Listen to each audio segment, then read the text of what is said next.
Já, Þórhallur, fyrstu viðbrögð til leikinn.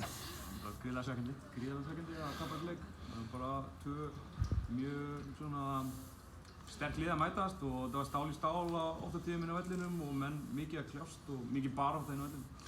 Gríðarlega svekkjandi að tapa þessu.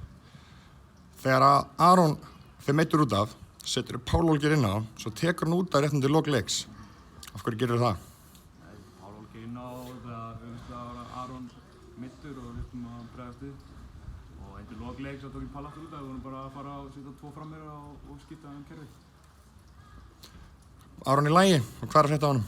Nei, en bara slæm staða. Það virkaði ljót tækling allan á bekknum og skrítið að kom ekki einu svona kort á loft, en bara næstu dagar var ég að skoða hvernig ástandið á honum er. Hvað er markmiðið hjá okkur í sumar? Markmiðið er bara að fara í gegnum næsta leik. Við erum fram á miðvikudaginn og svo 2 aðra leiki eftir í fyrri umferð og þá tökum við stöðu. Takk fyrir.